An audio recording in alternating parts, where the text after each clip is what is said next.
and welcome to Pro Wrestling Inside and Out. And we're going to be talking about All South Wrestling Alliance Part 2 of this. And Rodney, let's go ahead and pick up from where we left off. I think we told about the card November 24th, 1972 in Atlanta, Georgia. That's right. It was at Oglethorpe University Gymnasium, and it was the Okie Shakina against Mark Starr, Jesse James against Skander Akbar, women's match, Vicky Williams against Donna Cristinello, Rock Hunter against Tom Geelhagen. I'm hoping that I didn't butcher that.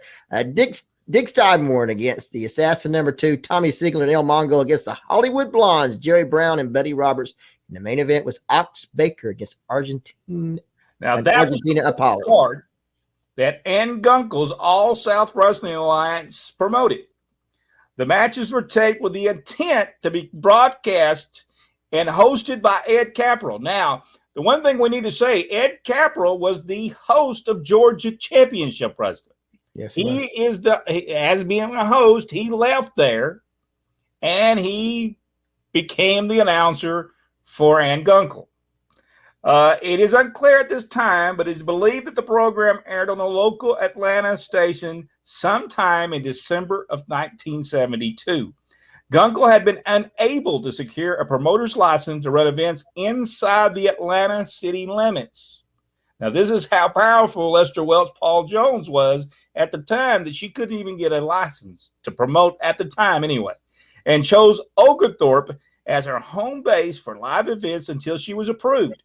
The program for this card notes that the ticket office is located at 39 Houston Street, Atlanta, Georgia. It also gives credit to some staff members of the office. Ed Capperell was the ring announcer. Charlie Smith as publicity. Dang. Jack Smith, was he? Jack, you know if he was kin to Charlie? No, I'm as a timekeeper? Not sure. And doctors E.M. Lee and J.R. Harrison as the physicians. Jack, pick it up from there. November 25th, 1972 was a Saturday night. Atlanta, Georgia at WTCG Studios. Paul Jones, promoter for Georgia Championship Wrestling. With the defection of Georgia Championship Wrestling host Ed Capperell to the All South Wrestling Alliance, Sterling Brewer replaced him in the interim. Brewer was also the host of the Birmingham, Alabama show for the Nick Goulas promotion. And then on November 28, 1972, a Tuesday night, Macon, Georgia, Macon Coliseum, promoter Fred Ward for Georgia Championship Wrestling. A battle royal. Bob Armstrong was the winner.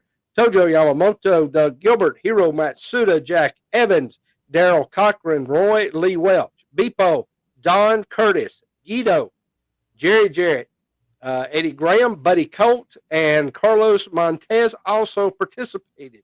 Other matches, Roy Lee Welch versus Carlos Montez, Doug Gilbert versus Jack Evans, Eddie Gilbert and Bob Armstrong versus Tojo Yamamoto and Hiro Matsuda, Buddy Colt versus Jerry Jarrett, Don Curtis and Daryl Cochran versus the Mongols. Note, it was reported that the purse for the Battle Royal on this card was $2,000. Frank Dalton and Tony Russo had been advertised for the Battle Royal but failed to appear. Colt was being billed as the Southern Heavyweight Champion.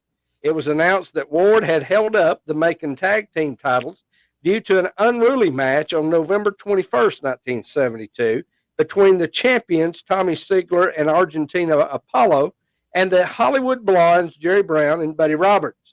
Siegler and Apollo had been the reigning Macon Tag Team champions since they beat Rocket Monroe and Skandar Akbar on November the 14th of 1972 in Macon. Of course, in reality, he was declaring the title vacant as all 4 men had unexpectedly defected to the All South Wrestling Alliance since that card.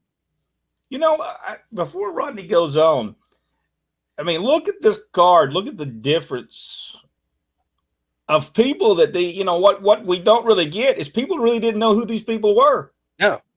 They didn't know who Jerry Jarrett was. They didn't know who Tojo Yamamoto was. They didn't know how most of these people were. They didn't know Don Curtis. I would assume they knew Eddie Graham, though.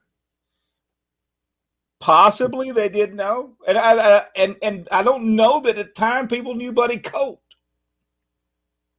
I think he might have just got there because it wasn't he wrestling in Florida at this time. Yeah. You know, so this is a tremendous card. Before we move on, let's look at the two participants that were a big part of this: Ann Gunkel and Tom Renesto. Tom Renesto was one of the assassins, the masked assassins. At this point, he is the booker. I think they say at the bottom, I think it says vice president. Yeah. Of Ann Gunkel Enterprises or Gunkel Enterprises, but these are the two people that was very responsible for All South Wrestling Alliance. Okay, Rodney. All right, so we come up on November the 28th, 1972, Savannah, Georgia, Savannah Civic Center.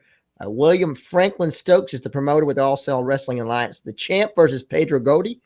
Oki Shakina against Wayne Cowan. Skander Akbar against Tim Gilhagen. Jerry Oates and in Argentina, Apollo against Bill Bowman and Joe Turner. Tommy Ziegler against Rock Hunter. Dick Steinborn against Skander Akbar. Tommy Ziegler and Dick Steinborn and Roberto Soto and wow, Tommy Ziegler, Dick Steinborn, Roberto Soto and Argentina Apollo versus Ox Baker, the Assassin #2, and the Hollywood Blondes, Jerry Brown and Buddy Roberts. And then we come up on November the 29th, 1972. It's Columbus, Georgia, Columbus Municipal Auditorium. Fred Ward is promoter for Georgia Championship Wrestling. Roy Lee Welch against Tony Russo. Doug Gilbert against Hiro Matsuda. Eddie Graham and Don Curtis and Daryl Cochran against Jack Evans and the Mongols, Guido and Bipo. Southern Heavyweight Championship match, Bob Armstrong against Buddy Colt. Colt had been billed as the Southern Heavyweight Champion since November the 28th, 1972. The program for this card mentioned that Armstrong was still recognized as the Columbus Heavyweight Champion.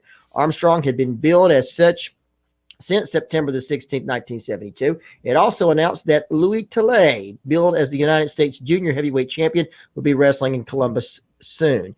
There would be a mention of events from November the 22nd, 1972, where it was written by Hilda, who had been writing columns recapping the previous week's events. Last week's matches proved unexpected and unforeseen. It proves what a fine promoter we have. Mr. Ward did not, as he was obligated to, explain what happened. He did have the main event for us, however, between Bob Armstrong and Rock Hunter. I agreed that neither Bob nor Hunter had their hearts in it, but they were there. Fans had always had great respects for Bob's, but after last week, they have more. As for Hunter, I would say Doug and cut. Doug and cut it. Thanks, fellows. You know, this is very interesting because we're showing the matches. The first one was the matches of All South Wrestling Alliance, and then we see the matches of Georgia Championship Wrestling.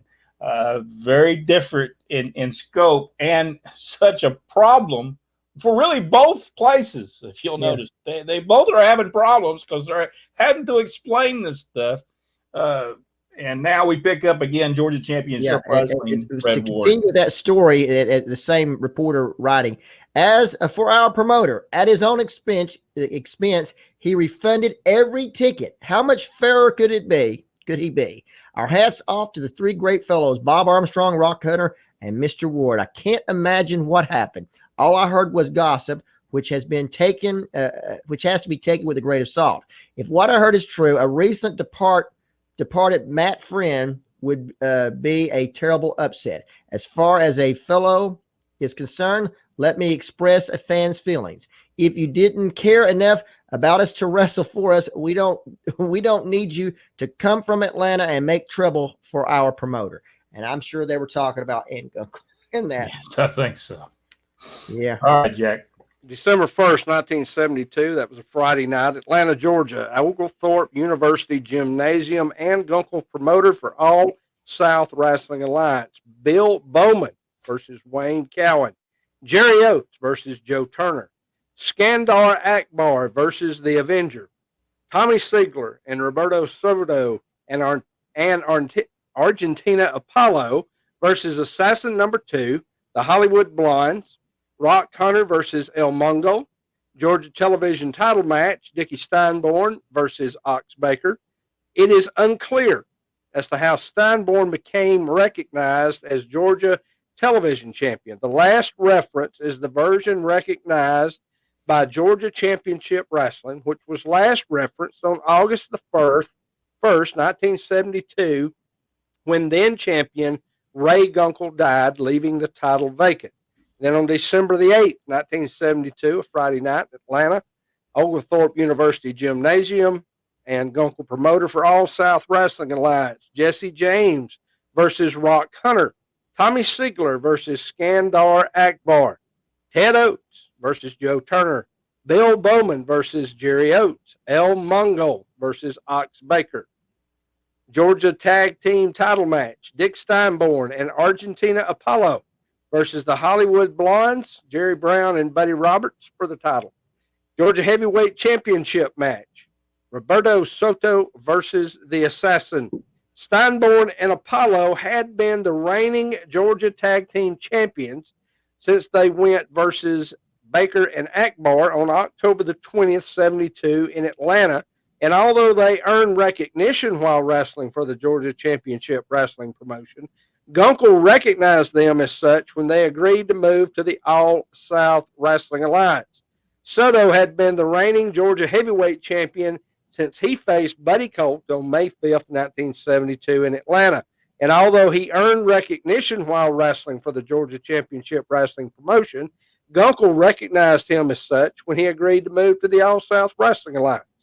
Oates substituted for the champ in the match against Turner. Matches were taped with the intent to be broadcast on the All-South Championship Wrestling program hosted by Ed Capral. Let me ask you, could you put that program up one more time? The one with Dickie Steinborn on it? Yeah, I want you to see the top, top left-hand corner.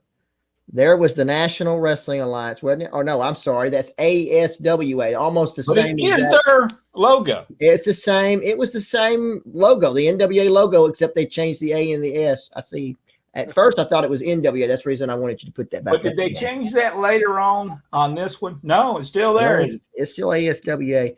By the way, folks, this is Ed Capral, the announcer, and Ann Gunkel, and I'm not for sure who now, is this? Wait a second. Go back to the previous one.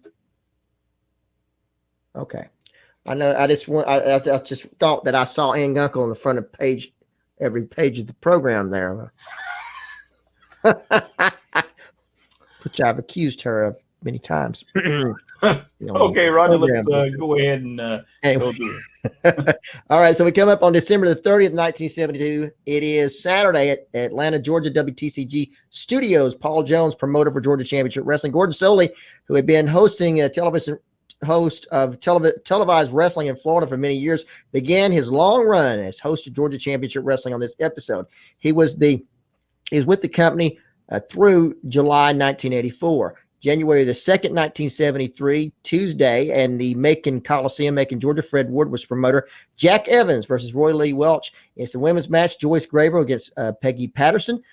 Kyo Tika against Duke Kiyomuka. I'm one of this to Kiyomuka. Okay. Hiro Matsuda against Don Curtis, and it looks like the main event, Bob Armstrong and Eddie Graham against Sputnik Monroe and Rocket Monroe. I would have liked to seen that match. Yep. That would have been a tremendous match. Notice that Macon Coliseum. Notice how many matches we had. 1, 2, 3, 4, 5 matches. 5 matches on the card. And Georgia was different than a lot of places. They featured only one match most of the time on their cards. They had a main event, and that's the match they came to see. And we went to many a town, especially in the spot shows, that you only had 4 matches.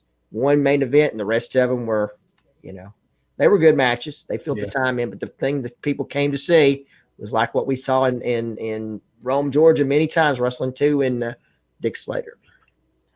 But we will be going through, and we'll be looking at Georgia Championship Wrestling cards, and we'll be looking at All South Wrestling cards, and we'll kind of see the difference between that. Because I think at some point, the Mongos end up wrestling for Ann Gunkel. I'm not for certain, but I believe that does happen. So it would probably go to who I can make the most money for.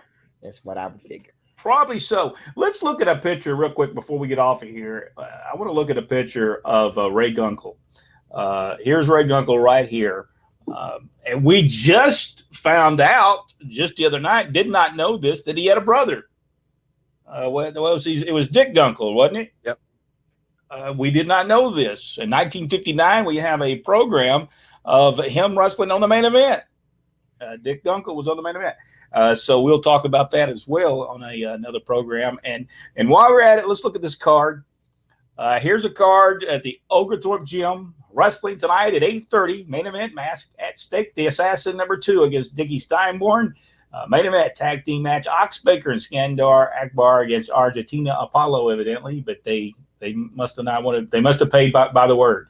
And El Mongo, Jerry Brown, one of the Hollywood Blondes, against Roberto Soto. Buddy Roberts. Many people might remember him as one of the fabulous Freebirds, but at this point, the Hollywood Blondes against Tommy Siegler, plus 3 other all-star matches. All-star matches. That makes them better. Yeah, always makes them better. And by this time, All South Wrestling's on Channel 17, Saturday from 7 to 8 p.m. And by the way, folks, that's how they end up with 2 hours of professional wrestling on TBS for years to come, because one of them was Georgia Championship Wrestling, and the other one was All South. At one time, though, weren't they on Channel 11 in Atlanta as well? You know, I don't know. We'd have to go back and look at that, but I don't think so. I believe she actually went to Ted Turner and got on that station. She could have been on there prior to it, but I know she was good friends with Ted seems Turner. like we've got a program here. When the Infernos were there, they were actually on Channel 11, and I may be wrong about that. They could have been before Channel 17. I think Ted Turner did go get them and bring them over, Georgia Championship Wrestling, over to Channel 17. Is there anything we need to add to it? I think we're good. Oh, Go ahead. well, you were talking about, and Richard, one of our supporters, were talking about Georgia Championship Wrestling and All South being taped in the same studio at Channel 17. This was probably where Dad showed up at the wrong time. And Georgia Championship Wrestling said, well, why are you working for them? Come work for us.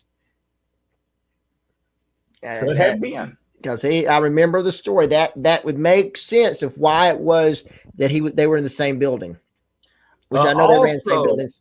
Also, during this, Dan Lang said, I read about Doug Gilbert and Dickie Steinborn as a tag team known as Mr. High Gilbert and Mr. Low Steinborn in the 60s. And Richard Hood did say the Mongos did wrestle for All South Wrestling Alliance. So, and also he said Carlos Colon wrestled for the All South Wrestling Alliance. I think that was before he even owned the Puerto Rico promotion. I think at the time, Eddie Graham was running Puerto Rico, I believe, at that time. So I don't think Carlos Colon had done it yet.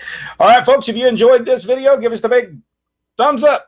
Subscribe to the page if you haven't done so already. And do one step further, hit that notification bell, and it will notify you every time we upload a video. Until the next video, thank you so much for joining us right here on Pro Wrestling Inside Now.